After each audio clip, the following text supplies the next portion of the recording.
Session, we have Mr. Bibhor Srivastava, Managing Director, Events, ITP Media, India. Joining him on stage are Mr. Hashan Cooray, Director, Marketing and Development, Jetwing Hotels, Ms. Heidi Grimwood, Senior Vice President, Atmosphere Wellness, Mr. Randhir Gupta, Vice President, Commercial and Business Development, Mayfair Hotels and Resorts, Ms. Shruti Shibulal, Director and CEO, the Tamara Leisure Experience, and Ms. Sonica Malhotra, Joint Managing Director, MBD Group. Please give them a round of applause.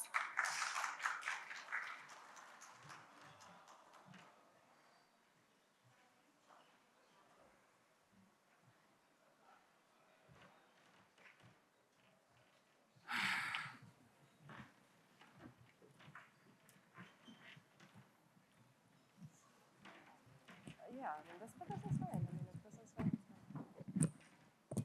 Yeah, good. Thanks. Yeah, it could be louder. Let's hear it. Come, Sonia. I think you're supposed to be here. I think you do. I think Morning. Do you want to swap? you need to change the Absolutely wonderful to be here this morning. Come on, Heidi, sir. You know, it's a great milestone, 20 years is no less. So huge congratulations to Hotelivate, Manav, everybody. And I think it's been really great being here. And I think the topics that we've chosen for this is very, very apt. Also, the session before was also on luxury. So how are we going to structure this is that we will have the panel initial first round of questions, followed by each of the panelists gets about another 2 questions at the time. And I also want to save time to make it a little interactive. So I encourage the audience to make sure that you send few questions towards the end. So the topic we are talking about, boutique distinct luxury. I mean, I really loved when I first heard about this and I said, I'm all in it. In a world that increasingly values individuality and experience over uniformity, boutique hotel stands as a beacon of character, culture, and curated luxury. Today, we explore what makes this segment tick from its unique value proposition and operational nuance to its evolving presence in the Indian and global hospitality landscape. And to first bring in, I think I'm going to bring Hashan. And I was reading about Jetwings, and I look at a legacy business there, and you're from the 3rd generation, is that right? And I see a lot of passion there. And the first question that I want to pose to you, Jetwing Hotel is a dominant player in Sri Lanka tourism. And Sri Lanka as a country holds a very special place and charm for Indian travelers. I'd like to know more from you from a development standpoint. What key ingredients make property truly boutique in your strategy? Thanks, Bibhor, for the question. Ayubowan, everyone. That's how we greet our guests in Sri Lanka. It means may you live long. To answer the question, Bibhor, I think from our point of view, I mean, naturally, boutique hotels would mean, small places, unique architecture, and something basically that is exclusive and wants people to, come and experience something different apart from the typical resorts. But something that set, I think, boutique hotels apart from the rest is one, is how we can integrate with the local communities. In many aspects, if you look at in terms of the basic economics of things, boutique hotels are generally, between, it can be as small as even 2 rooms and maybe up to about 100 rooms. We are at a scale where we can buy our produce, especially in countries like India and Sri Lanka, where we source our products mostly locally. We can buy our products from the local suppliers themselves. We can employ people locally. And those kinds of things, if you're at a scale of maybe 200-300 rooms, it's very difficult to do. But this way, we're directly contributing to the local economies of where we're operating. And of course, when it comes to local employment as well. Another thing that we take very seriously, and again, most boutique hotels do that as well, very well, is how we integrate the environmental aspects of it to make, to reduce our impact on the environment. And again, that's something that's easier to do with boutique hotels as opposed to large resorts because, again, one thing is, we prioritize open spaces, reduce the use of, especially in tropical climates, design the properties in a way where you reduce the requirement of air conditioning in a lot of areas where otherwise you might need air conditioning. And even going to the extreme of properties, or one property of ours, in Sigiriya, where we have one of the most monumental attractions in Sri Lanka, the Sigiriya Rock Fortress, where we literally created a wetland out of an abandoned agricultural land. So it can go up to that extreme of doing something for the environment, where again it's kind of difficult to do with a large inventory. And of course, when it comes to design, it has to be something unique, something explorative, something where you really shout out, this is something that you have to experience once in your life. Again, in Sri Lanka, our god of architecture is a gentleman named Jeffrey Bava. And he created this design ethos called tropical modernism, where you don't design properties that stand out in any location, but kind of blends in with the natural landscape. And that's something we try to do even with our newer properties. And of course, unique experiences in the sense that, you try to do something in a boutique hotel, which you can't really replicate anywhere else. It can be something like a very unique dining experience, a very unique activity outside, which again draws people to the hotel and makes them want to keep coming back for more.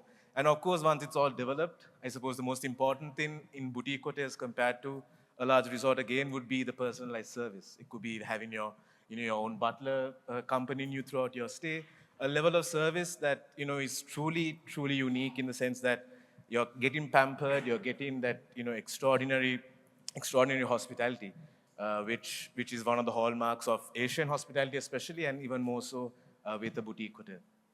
No, very well. I think some of the things kind of a takeaway in terms of you talked about encouraging the local material, local artisans and articraft and designers.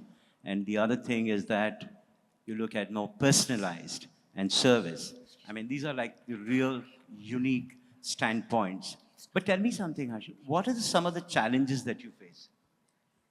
Well, in terms of challenges, I mean, you sometimes can what talk happens about is, as Sri Lanka per se and more from you. yeah, more from of course, Sri Lanka, we've already had our share of problems continuously. Thankfully, now it's on a much better path. But in a particular challenge, I would say for boutique hotels, would be like sometimes we might build a 5 or 10 room property in a remote location, which is not necessarily on the typical tourist map. So promoting that, really getting it to the audience, whether it's our tour operators or our actual end consumers, can be a challenge, I guess. But once they come there, they really appreciate it. Word of mouth gets through, and then it of course becomes quite a rewarding experience, both from a guest experience point of view and also from a financial perspective for the operators. No, very well. So I'll come back to you and I will labor on especially the challenge and the creating high decibels and visibility. Shruti, let me get you in because I think Hashan talks something very passionate about, design, sustainability, promoting local art, and I think looking at within. And Shruti, you've been really championing in terms of green.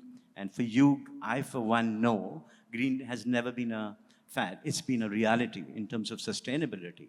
So what are some of the milestones that you've achieved and how have you seen the journey evolving for Tamara? Especially keeping the pillar of sustainability at the heart of it. Design at the Design and sustainability. Yeah. So firstly, thank you so much for having me here. It's a pleasure.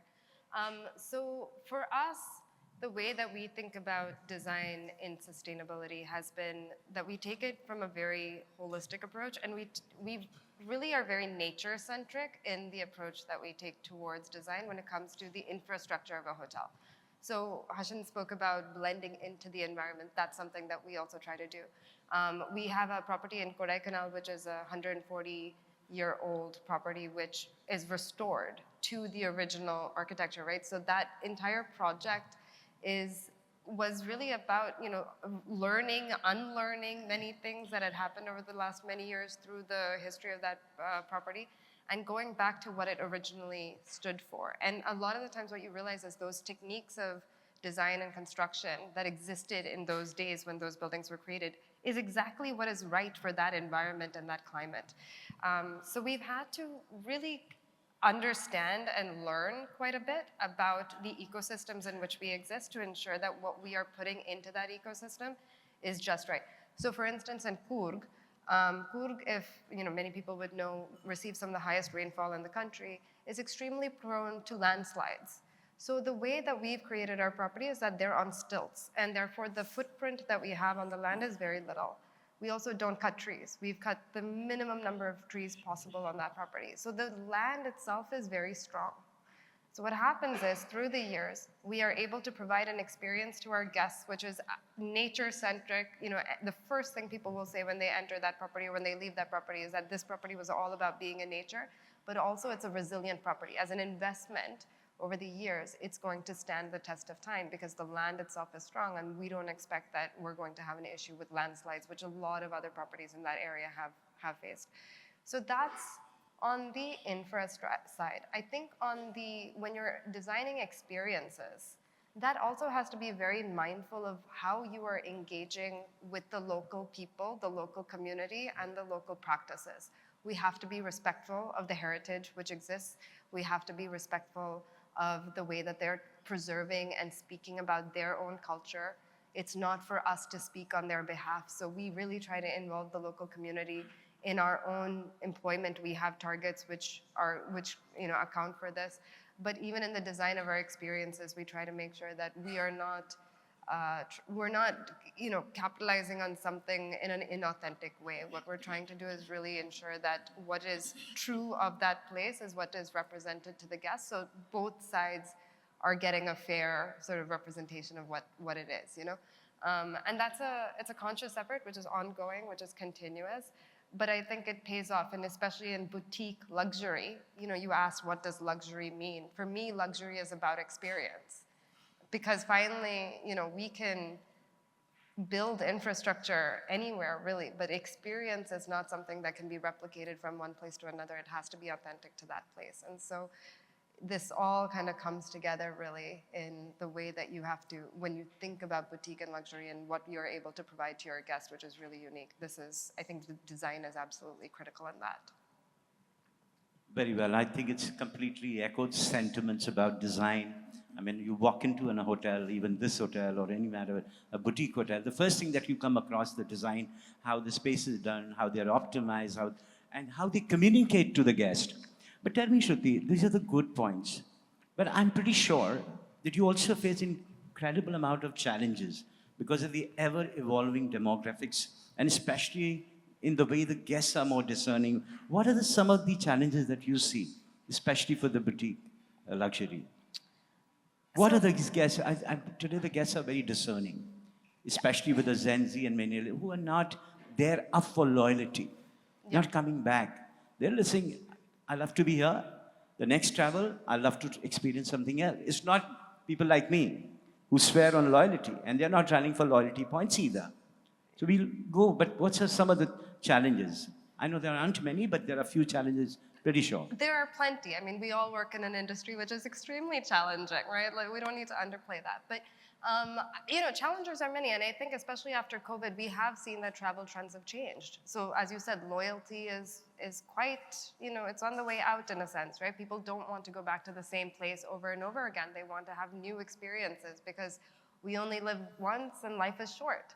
So I think one of the biggest challenges that we are having today is in how do you really impress and make the experience that your guest has, every guest has, how do you make them memorable? How do you truly make them not necessarily into your loyalists, but maybe into your advocates, right? So if that one person goes out and they've had a good time with you, they're going to tell 10 of their friends, and those 10 friends will be your future customers. So how do you ensure that every single guest gets that sort of, in the old days, like the VIP treatment in a sense, but how do you ensure that that happens at scale so every guest has that? That's something which I think is challenging. The other thing that I think is challenging today is that the value for money in India is something which is quite questionable, right? Most people, discerning, undiscerning, everyone still is checking their check, right, at the end of their stay. They know how much they've paid. And what they're paying in India is not necessarily what they're paying abroad in some of these destinations that we're seeing. And therefore, the convenience of maybe not traveling within India, but traveling outside is now much more. And so we're all fighting for the same domestic market, but it's becoming far more difficult to capture And unfortunately, inbound travel, I think especially, of course, it's been on the up, but given the current global situation, again, I think we're going to see a year of quite a bit of volatility.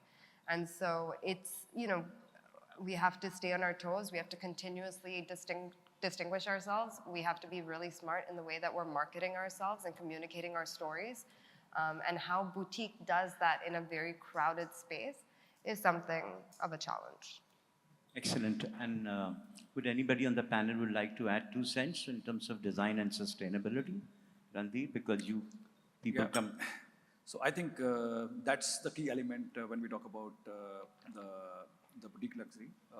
Your design elements or your, like as a brand, so our DNA is like, live with us, live with the nature. So, create that kind of experience, create that kind of, serenity all around. I think, that goes the key element. And then when you create that kind of product, it's always been extremely challenging to maintain those kind of, serenity all around, like the product which we have, like the one we have in Siliguri, Mayfair Siliguri, it's spread in 1,000 acres of land. So it's like all the tea gardens, you can't imagine that the kind of manning which we require to create that kind of experience. And similarly, you go to another destination, so you find there are only 13 rooms, but the property is spread in 400 acres. So when the client is coming, he's experiencing that the entire length and breadth of the property. I think managing those and keeping that upkeep up to the expectations of the client is definitely one of the key challenging, and then that's also is one of our USP. So I go with what she's been saying. I think it's been a very interesting scenario, and it's a growing market.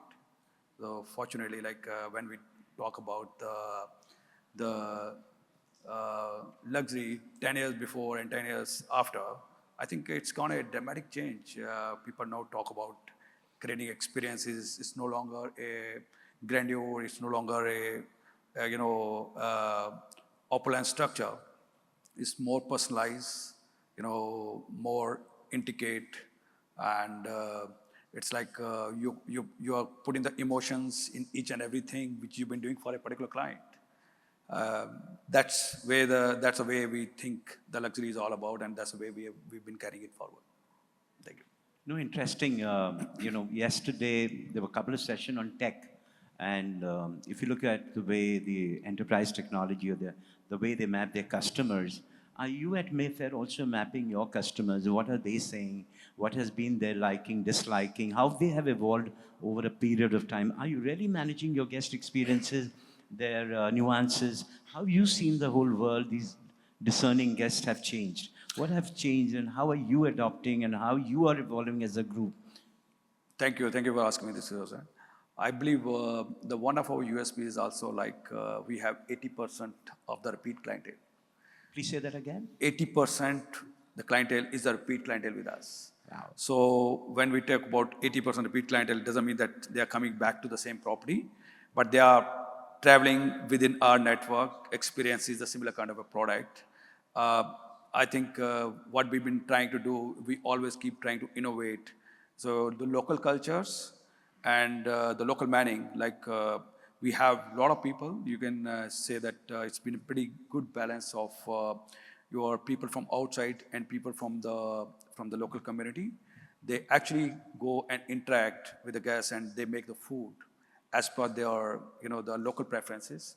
So what we observed, like, over the years, like when a client come to a particular destination, so he's just been very, very, intimate to experience a particular culture, particular destination, particular food, and which goes very, very close to his heart. I think we've been quite successful, and we've been still trying to evolve ourselves to the next level. Excellent. Yeah. And I think that brings me, I think the first pillar that I personally feel, and I think the panel will echo in the first round, that I feel is about sustainability and design at the heart of it.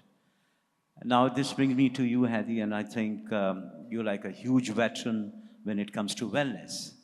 If I really jog my memory about a decade back, and when I, was working on a territorial team, and this part of the geography was really up for a growth, And I was telling the team, the wellness will find its own, momentum and the rhythm and the F&B. But I would rather like to labor on the wellness quotient, and especially the kind of experience and, the supremacy that you drive that quotient of wellness. Because earlier, the way that we used to look wellness was like you have a spa in a hotel and that's it. But the wellness has been redefined. It's been redefined from longevity to detox, and a whole lot of things world as well. Could you educate a little bit more about wellness and how is that so unique to Atmosphere? Yeah, I think wellness, as you say, has evolved very much, and it's no longer a copy and paste version. So we must look a lot further now. Wellness has been a little bit overused and misused as well. So I think we've got to be very careful about understanding that it's wellness, it's well-being for all of us. When we're looking at the guest experiences, it's not just about coming in and having a treatment anymore. It's about having an entire journey with the guest. In general, we need to have a look at all the different touch points, that it isn't just, like you say, that little department at the back of the hotel. It needs to be a part of the entire guest journey. So you should be able to integrate your wellness with food and beverage. There should be touch points in the guest rooms. Even on check-in, it should all be there. And when it comes to the guest experiences, now, 30 odd years ago when I first started, only very rich people kind of went and had a treatment in a spa. But now we all go and have treatments. It's part of our, it's in our budget. We'll go and have some kind of pampering. So when we're going away for a vacation, whether it's a weekend break or it's for a longer vacation, we're looking for something different. So what we've done within our experiences is we've looked at what's indigenous to the environment. So looking at what's really unique in the environment for the guest, so they can experience, like we're all talking about, what's in and around us, what's growing naturally, and be able to give the guest a beautiful experience where they can really feel deep relaxation, but be immersed in the local culture, in the local environment, and all of those areas. So we've got to remember that wellness is a lot more than just a hands-on treatment. We've got, and we talk about mind, body, and soul, but it really is all of that. So we must understand the guest on a deeper level. So we do a lot of training where we upskill our team members, not just to do a regular treatment, a regular massage, but to look at the guest at a deeper level. One of the unique offerings we have is an intuitive massage, where we can just look at a guest, we can look at you, and we know exactly how you're feeling, what you need, and be able to treat you on a much deeper level. The guest feedback has been, even those that are coming that have had treatments, all around the world, they say, I've never had an experience like this because you just understand me at a deeper level. So wellness and spas in general have evolved a lot more, and we really need to look at that deeper level of experience and not just a copy-paste. Yes, there's still space for your Balinese massage, your Swedish massage, but look deeper than that, because there is a real open opportunity. When we talk about spend, and I know GMs will always say, we want the spend from the spa, right? We want good revenue per treatment. A guest will spend more money if they are getting an experience they can't get anywhere else. So we've got to look at that entire experience. I will see value for money as a guest if I say I can't get this anywhere else. So that's where we can really have the spa and wellness facility as a great value within the property. And this is what we do in all of our properties across the Maldives and India, is we add that value to the whole environment. We work with F&B, we work with housekeeping. So there's touch points everywhere, not just a little box in the side of the property. How beautifully you explain wellness, and I think I completely echo this sentiment. It just cannot be just one silo thing. I think it's a great journey how wellness has been integrated. And I think you're looking at vacations where you look a healthy vacation, right? Yeah. You go, rejuvenate, come back, and you can't just treat it separately. And the GMs in the room would obviously take a note, leave out of what you said. And just wanted to labor on understand, you'll have been a big player in Maldives and new entrant to India, about 3 or 2 hotels. One in Jamnagar and the other in... Jamnagar, Kolkata, Bhopal. Okay. Why did you choose these places? Any thoughts on that? They're all so different. So each property is so different from, we have a city hotel, obviously Coorg on a coffee plantation, then Bhopal is a converted palace. So what's really exciting for us is that we're able to go in and create unique experiences based on the surroundings. So like Bhopal, we went for the history and the four queens, for example. So our signature treatments are all based on that journey and you know, that story. So we try and integrate the story into it, you know, and have the most beautiful experience from there. So everything that we do, we look at the surrounding indigenous environments with us, and even our teams, so we teach them from a sustainability point of view as well. We create a lot of our own products using natural plants and herbs around us as well. So they get to be more creative, which they are anyway, being therapists, but also we get to enjoy the local nature, and that's more sustainable approach to the whole journey. So, after the success of Maldives, what does this country hold for you? What are some of the initial things that you come across in India and you see the appetite in terms of boutique luxury here? So boutique luxury, I think we've got a beautiful opportunity to be able to, like I say, come into all the touch points. When you're looking at boutique, you can really work closely with the entire team to be able to create an entire holistic wellness experience across, you know, the whole hotel. Using the surrounding environments as well. But remember, and we're in talks with like urban hotels as well. So there is a big space for urban wellness as well. There's a big space to be able to still not necessarily travel for 5 hours to Coorg, which is from Bangalore, it's a big trek, but maybe you just want to travel for an hour or so, but you can still go into a boutique experience and have a wellness experience in there, and there's a big space for that. I think world over, and I think you will agree with me, there's a lot of challenges, especially when it comes to mental health. And I think as hoteliers, as owners, I think there's a lot that you can do. Sonica, would you add 2 cents on that, where you see there's a huge opportunity and long stay guests and mental health, and how do hotels, yours or in the industry at large, can address that?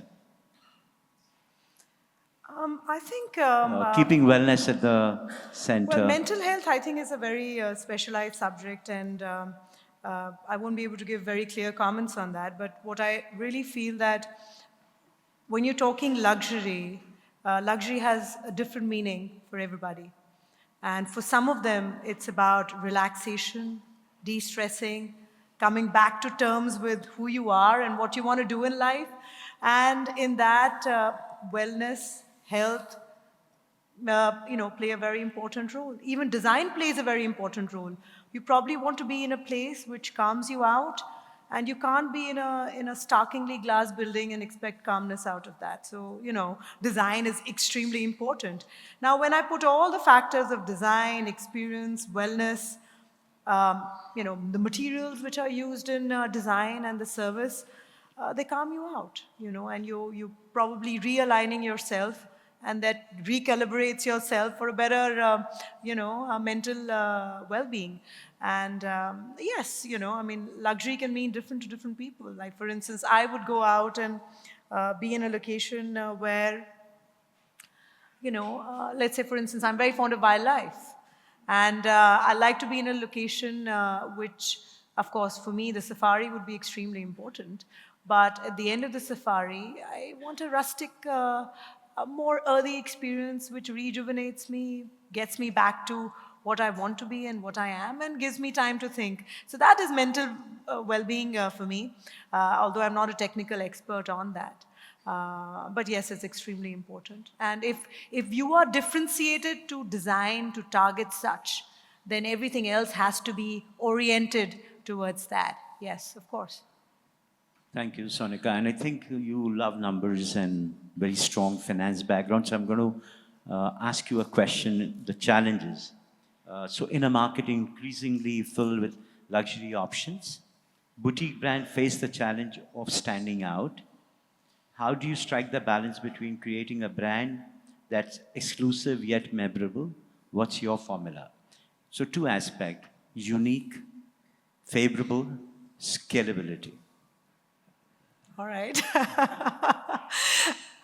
First of all, I think luxury is boutique. If it is rampant and available everywhere for everyone to experience, it is not luxury. I mean, if we're talking that on the scalability, let me bring that question up first. That, okay, I'm going to be doing like 100 hotels in India, then probably I'm not in the luxury segment. I'm so sorry. Luxury is unique. It is boutique. By boutique, it may not be just the number of keys. I mean, you're talking 50, 100, or 150 keys. But boutique in terms of the overall, what is it special that you're giving to the guest? I have like 20 hotels in a row, and everybody is targeting the luxury segment. What am I giving different? And if I'm following a herd that, there are another 9 brands over there and I'll be the 10th one there, it's not boutique luxury. I would say it's mass luxury. And if you're like pure luxury, it is boutique luxury. And for instance, I'll go back to, the fact that, let's say our Udaipur location, which is coming up. Now, if I think, my first and foremost is that if I'm building up a luxury hotel, is it sustainable? Sustainable, I do appreciate what Shruti said, but still sustainable from the point of view that if I build a hotel, will I be able to get the numbers correct so that the luxury experience is self-sustaining? It's not that for the first 2 to 3 years I give in luxury, which demands a lot of, pressure on the balance sheet initially. But if it's not going to make money eventually, I will start cutting corners. My boutique experience, my overall, brand image, it starts going down. So for me, the financial sustainability is extremely important when I'm devising or thinking about a project. So let's say Udaipur. We picked up a destination which is one of the highest ADR destinations in the country, one of the highest ADR destinations, which means it will be a sustainable location if I have to give that more immersive, more intuitive, and more passionate experience to the guest. And then everything builds up from there. What's my target audience? For them, what luxury means? Would luxury be what they want wellness? Would it be that they want to be feeling that they're part of Udaipur, the local culture, and being able to dream and relive the past and see it in the contemporary terms today? So I need to understand for that particular audience what they want. And in that, what all my fellow panelists said, design, wellness, experience, materials, everything. And as hoteliers, even once I've done all of that and all the economics and the entire, product and the facilities are taken care of, my people, it's not easy running boutique luxury. And that's why I say luxury is always boutique, because getting those set of people who are intuitive. For me to understand that I am giving a unique luxury experience to you, but all 3 of you have a different mind and a requirement. As a person serving you, am I intuitive enough? It's not easy finding that talent. And hence I feel luxury in the true sense is always boutique. Because you will not be able to replicate it like, it can't be mushroomed everywhere. You see, I can't have like 5 luxury hotels in Delhi and 10 in Mumbai. It doesn't happen. It is very immersive. And it requires a lot of DNA alignment from the organization perspective as well. But if you go back to financials, if you do 20 immersive boutique luxury hotels and you've got it correct, you can earn as much as those 100 rampant luxury hotels. And that's what it is. It is a difficult task, right from the people who are making the hotel, running the hotel, and it's a hard call. You can't be everywhere. So you have to be boutique. This is what, I personally feel.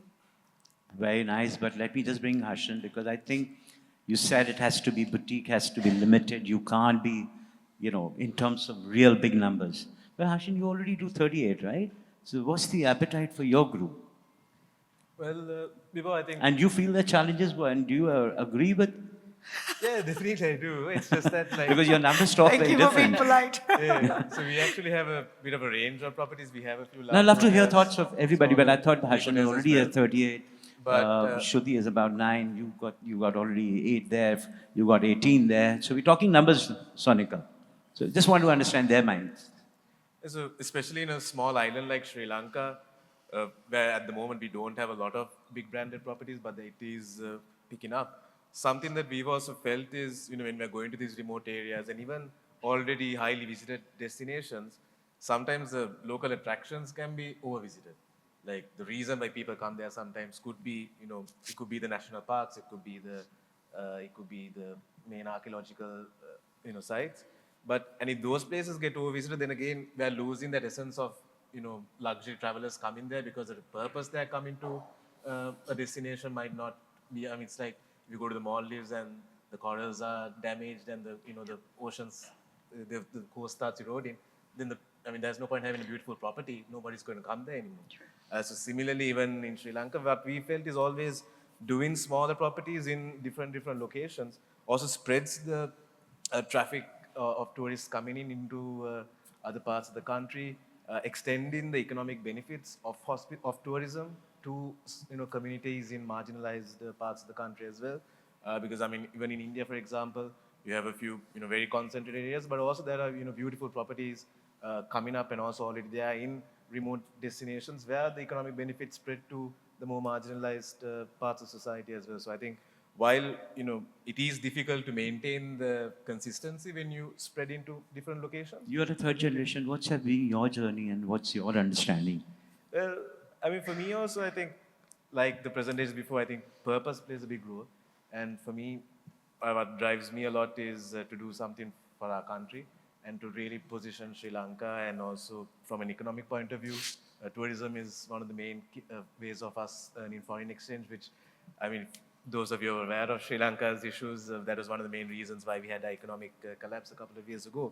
So I really feel that tourism can change that. So, spreading that out, going into the rural areas, bridging the gap between, the marginalized communities and the better community, but at the same time, delivering an exceptional hospitality experience to whoever travels, whether domestic, whether from regional markets or long haul markets to Sri Lanka. So I think it's still possible to spread and deliver great experience, but of course not in a very, very large scale, but in a smaller controllable way. Okay, nice. So I think profit with purpose. So let me get Shruti on this point. And I think that's a great point. And you brought tourism and a lot been talked about travel, tourism. Shruti, your sense on this, profit with purpose from your group standpoint when it comes to boutique luxury. And second, you already have 9, right? And 4 in overseas. And what are some of the visions that you have in terms of footprints? Sure. So just to clarify, so firstly, our ethos at Tamara has always been people, planet, and profit. And I completely agree in that without sustainable profitability, we're not running a business anymore, then we're doing CSR, and that makes no sense. So to sustain a business, you must have profitability and you must have a business case. And our value system makes it such that we align that with people and planet as well. So we ensure that that whole ecosystem is what we're measuring, and that's how for instance, our balance scorecard and everything is kept, right? We keep this balance of all these 3 elements. So 9 properties, yes, but only 3 of those are luxury. We actually also work in the upscale and mid-segment as well. The way we're approaching the luxury segment is very purposeful. And again, I will agree with what you were saying in that you cannot have 100 luxury hotels. It's just, then you're going to end up making them cookie cutter and diluting the authenticity, the distinctiveness of each one. The way that we are approaching luxury is that every place which is getting a property, that property is unique to that place. You cannot take it and supplant it someplace else. It's not going to make sense. So whenever we go into a destination, we create very uniquely, we spend a huge amount of thought and design process. We collaborate immensely amongst ourselves, but also amongst our stakeholders in how to ensure that that property is right for that destination. Destination management, sustainable destination management is a huge problem actually going forward. It's something that we really have to think about. Our next launch is actually in Kerala on the backwaters, and that is an area which has environmentally become incredibly fragile over the years because of over-tourism. So if we're to come into that market, we have to be incredibly conscious of how we are doing it, right? We don't want to put any additional burden on that land. So whenever we approach our expansion, particularly in this luxury space, we really take a very conscious effort to make sure that these are properties that will last. The risk is managed in terms of profitability, but also in terms of our environmental sustainability. Will we be able to be there? I mean, coastlines disappearing, earthquakes happening, landslides happening. These are all very real issues that we all have to, we have to be aware of. So are we constructing, are we building, are we creating for those, to mitigate some of these issues? And are we able to provide value for the guest? At the end of the day, guests need to be able to get to these places, right, to enjoy them. And they come to you because you're providing something to them that not necessarily a cookie cutter brand could. And that's really the element that we try to make sure that storytelling is really well maintained and that we're able to bring it in these fewer, but in a very strong way to these destinations in which we exist, in a luxury segment. Some of these immersive, unique locations, by default have profit with purpose because, when you are trying to give a lot of, immersive experience, you're trying to engage employing people from the local destinations to give that unique experience. I do have a lot of respect and regard for hotel school graduates, but sometimes we are, programmed to work in a certain fashion. And when you employ the local staff, it adds to the overall luxury experience. And when you're giving employment to the local, people of that place, that anyways is profit with purpose, and you're training them into hospitality, I think it's a great task that hotels are doing, we have so many fellow hoteliers over here, and some of them have opened hotels in locations where, they're probably the first of the kind. And they have driven in local employment, which is, I think, a big profit with purpose. And I think it's a big feather in cap for a lot of hotels who've opened in those locations. It's not easy managing there. And they've trained those local people, language, skills. It's a big thing. So Randhir, you also have, I like the whole way that you're taking a lot of focus and impetus of training people, local people, great service, profit with purpose. Absolutely. And I think, Randhir, in your group, that you look at local staff, how do you, because attrition is a big challenge and getting skilled people, also a big challenge at the entry level, and looking at remote location, even a bigger challenge. So how do you manage this man force, finding the skill gap analysis, making sure, because you have the most discerning guests who are coming overseas with high expectations, right? And they really know their job very well. So how is that at Mayfair that you make sure that the people on the floor are really equipped in terms of handling the most, globally traveled guest? How do you all do that? I think, first of all, I agree with Sonica, what she's been saying, that the sustainability and the profitability is definitely the key for any investment. Like whenever we create a product, so we do a deep, analysis that how much time it's going to take to get an ROI. So we generally consider, within 4 to 5 years as our break even. And when you run the product, obviously because your motive is to give the service, of course, to sustain the product as well as, enhance the local communities. On the top of that, we also try to create an immersive culture. So wherever we are, that we are actually been, very, very thoroughly, driven with the cultures, local cultures. And, then you create ambassadors from the local community. And that's actually is going to give them a local feel that what is it, why do the people, the person who's coming and stay there in that particular hotel, what makes it different than the rest of the destinations. So the purpose of his coming, and then he's, they drive it down, there are people, those who, give you the complete storytelling that what the place is known for, and what's the history behind that. And ultimately, when you create that kind of product, you also have a lot of artifacts. Like we have a properties which have been running, which has a history of over 100 years. So the artifacts, starting from the first manager of the property at that tea state till the existing, the manager, you have the list of people, those who've been associated with property at that point of time until now. And then ultimately your aim is to, give the service to create the profitability for the company. And in these kind of places, the point you said is absolutely right. When the attrition rate is so high in the industry, when you go to these places, when you have a lot of local, manning, a lot of local staff, your attrition rate automatically goes down. So it goes down because the local people, they are not, when you talk about, they are very rich in culture, but they are not being very, very highly educated. So their, the longevity with the organization remain their preferences. I have the people, those who've been working with the companies in certain specific places for 25 years, 30 years, 35 years. So leaving aside, that's a norm of the industry that when a lot of new products are coming in, obviously they need to have the skilled people to run those properties as well.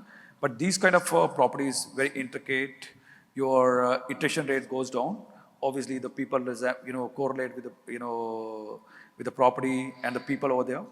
And that leads you to sustainability as well as profitability in the long run. Heidi, I just wanted to understand a little bit more from Atmosphere Group perspective in terms of people and drawing the talent. Firstly, making sure the industry at large is very attractive to draw the talent. Then obviously Atmosphere and nurture them and find the career progression for them. So they have the longevity, as you rightly said, and local people, attrition is not much of a challenge. What do you see in your group? Yeah, so obviously Maldives is a bit of a challenge with regards to getting local therapists. The majority of our therapists come internationally. And obviously on a sustainability front, it's very difficult for people to constantly go outside to train and upskill. So we launched the first and only training academy in the Maldives to not only train our teams, but also give wellness and upskilling for the whole of the Maldives. The academy is an international accredited academy as well. So instead of constantly bringing in higher level people all the time, we want to keep people in the company, so we are upskilling them. So like we had 30 team members last year trained in sound healing. So every single one of our properties now have sound healing therapists. These guys have the opportunity to skill up. Not everybody wants to become a manager. They want to be the best wellness therapists, that they can be. So we have a very dedicated training development program for all levels, going all the way through, from therapists all the way through to leadership and training. We will open our training academy in Bangalore this year. So we will also be training all our Indian therapists to be able to upskill as well. Because the one thing that we're finding is that in the industry, we're just keeping everybody in a very small box, and they've got the most basic qualifications and skill set, but then we're bringing in higher level people to showcase wellness treatments. No, train these guys and elevate them. It means that we're able to give them a better salary. They've got more longevity in their career. They've got much better prospects. And we find, obviously, even if they do leave the company, majority of them come back at some stage, and we love it. They go and get more experience elsewhere. But it's all about being able to commit to it. And if you speak to any of our team members, why do you stay? One of the reasons is because they get opportunity of growth, which majority of wellness management companies don't offer. It's like, we'll give you the basics and that's it. No, we want them to fly. Because the whole wellness industry as a whole will benefit if we can give these guys these new skills. Absolutely brilliant. I see a lot of questions, and we could ask people to show up the questions. Here it is. How can traditional management contracts be adapted to boutique properties? Anybody? Contracts have to be almost the same. You cannot really adapt the legal framework and what's delivered and expected in terms of delivery from both the parties. there could be a certain tweaking in, because a lot of times there, if there is an kind of a heritage property, they sometimes can have a lot of, things that you need to kind of modulate on. But most of the contracts, be it boutique, I mean, I would say mid-market, upmarket, upscale, everything, they are kind of almost the same. A little bit of modulation anyways you do, irrespective, whichever segment you are, based on the party on the other, across the other table. But I don't see any modalities. But sometimes the structure varies. In the mid-market space, you see a lot of long lease contracts also really coming through, and there are also opportunities where the owner wants to participate in the profitability, and sometimes the operator also wants to participate. But otherwise, in terms of the standpoints which are available of the legal structuring of contracts, it's almost the same. I mean, if you're boutique, it doesn't mean you have a different sense of contract over there. No. Thank you. Anybody wants to add? Otherwise, I'll go to this next question. Luxury versus exclusive, what's the difference? Can you not? I'm sorry, it's gone? No, it's here.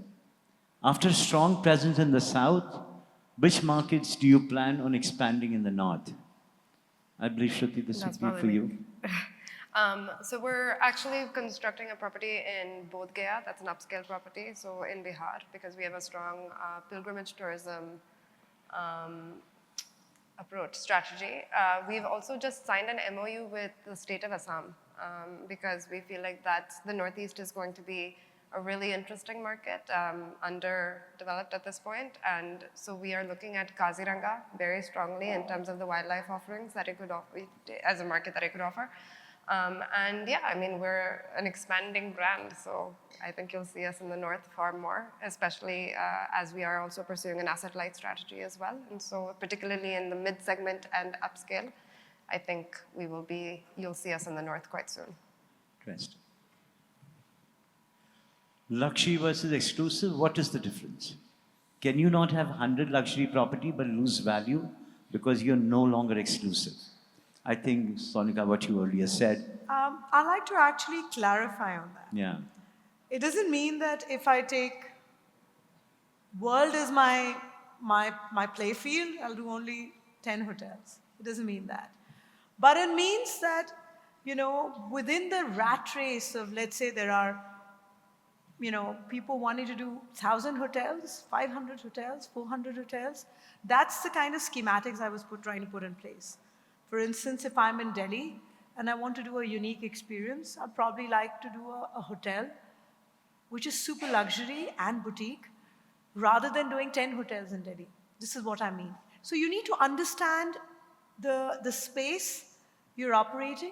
And if you're doing 10 hotels, are each 10 hotels giving a unique boutique experience? You as hotelier need to answer that when you're developing that. But it doesn't mean that I'm constricting myself to the fact that I will only do 50 hotels in my entire life. It doesn't mean that.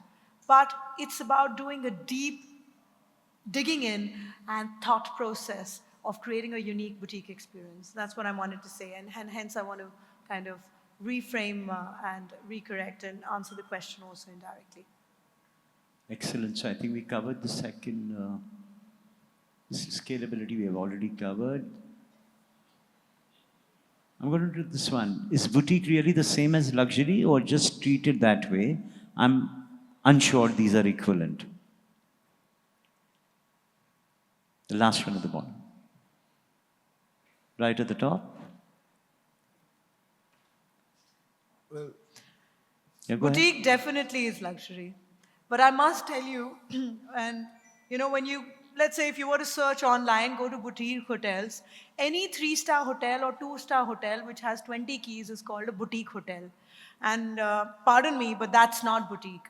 Boutique in the most personified sense of being is the most luxury end of the spectrum. But, in today's time and date, anything which is small, is unbranded, is boutique, which is not the case. And so hence, for me to really kind of demolish that notion, I started with it when I started talking. And I'm sure, everybody has their own view. Please go ahead. I'm barging into all the questions which are being put up. No, I think we're running out of time. I just wanted to understand this one.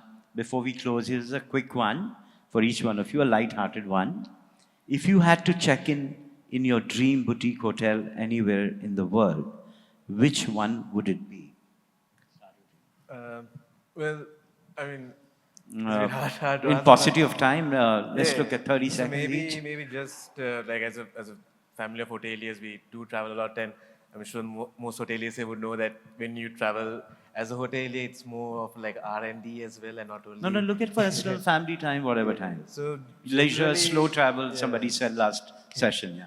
So I think the place I'd like to go and experience is the new Soneva property called Soneva Secret. Excellent. Where they're supposed to have like a really heightened personalization. So just to try that. Yeah. Heidi, 30 seconds for you. For me, just put me in the mountains anywhere. Hearing the water running, digital detox, because there's no Wi-Fi anywhere. That's my, anywhere. Yeah, my dream. So for me, I would prefer to go to the Mayfair Jangpana. Which one? Mayfair Jangpana. No, let's look up apart from Mayfair. Apart from Mayfair, I Yeah. definitely would Listen, want I to go wanted to live it, not want to your go groups, to outside your group. Want to go to Khyber in Himalayas, Srinagar. Khyber. Khyber. Yeah. Okay. So I love the place, particularly the igloo. What is one unique thing that you find in that? In sorry? Khyber?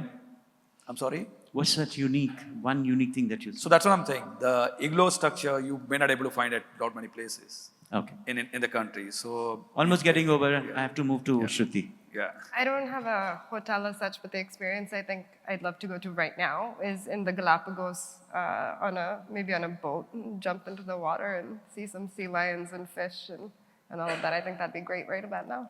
Thank you. Last 24 seconds. I think I'd like to go to Alpina at the Stad in Switzerland. I have a dream. I need to start skiing one day. And for me, that hotel just gets me motivated to learn it every time I go there.